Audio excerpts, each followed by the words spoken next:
Genesis 19. Sodom and Gomorrah destroyed.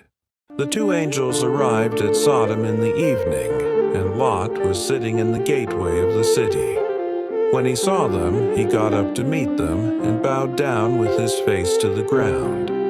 "My lords," he said, "please turn aside to your servant's house. You can wash your feet and spend the night and then go on your way early in the morning." "No," they answered, "we will spend the night in the square." But he insisted so strongly that they did go with him and entered his house. He prepared a meal for them, baking bread without yeast, and they ate. Before they had gone to bed, all the men from every part of the city of Sodom, both young and old, surrounded the house. They called to Lot, "Where are the men who came to you tonight? Bring them out to us so that we can have sex with them." Lot went outside to meet them and shut the door behind him, and said, "No, my friends, don't do this wicked thing. Look, I have 2 daughters who have never slept with a man. Let me bring them out to you, and you can do what you like with them. But don't do anything to these men, for they have come under the protection of my roof."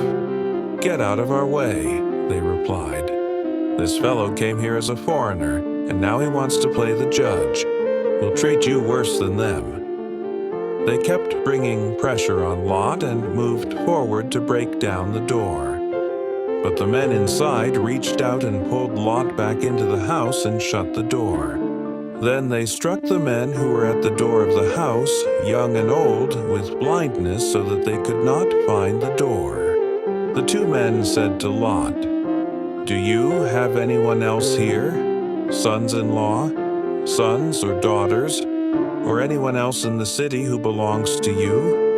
Get them out of here, because we are going to destroy this place."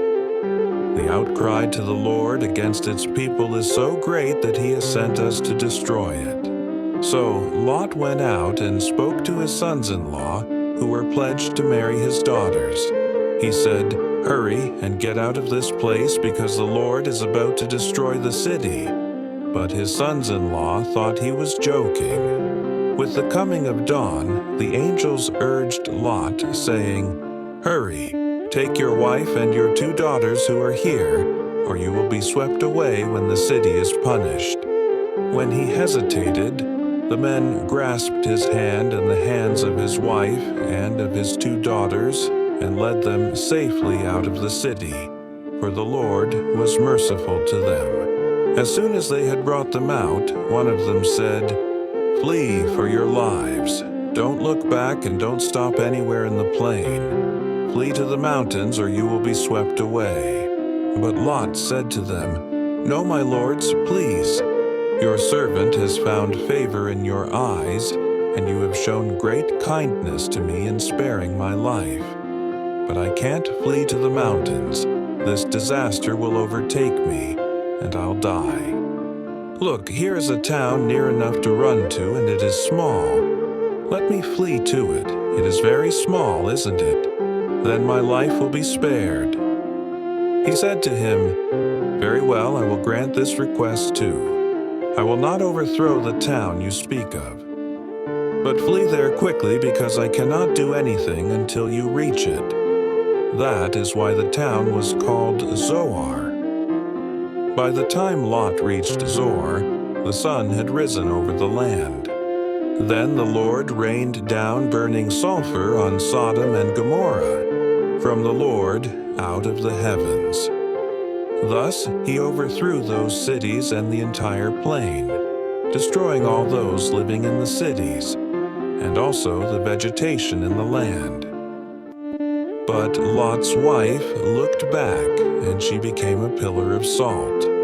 Early the next morning, Abraham got up and returned to the place where he had stood before the Lord. He looked down toward Sodom and Gomorrah, toward all the land of the plain, and he saw dense smoke rising from the land, like smoke from a furnace.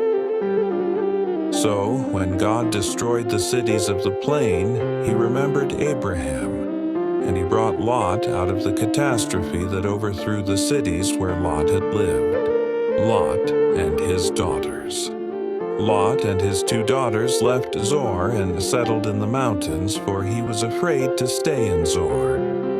He and his 2 daughters lived in a cave.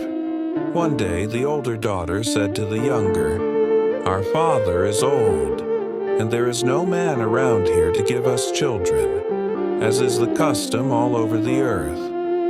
Let's get our father to drink wine and then sleep with him and preserve our family line through our father."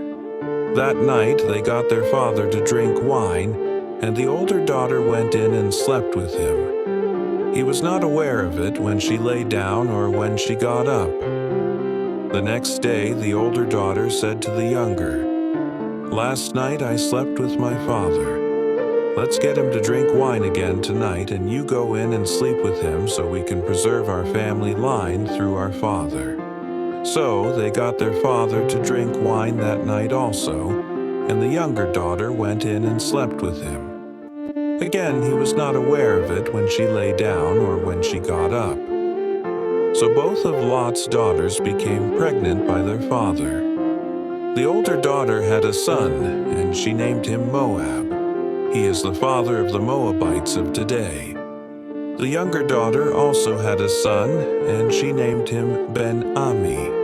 He is the father of the Ammonites of today.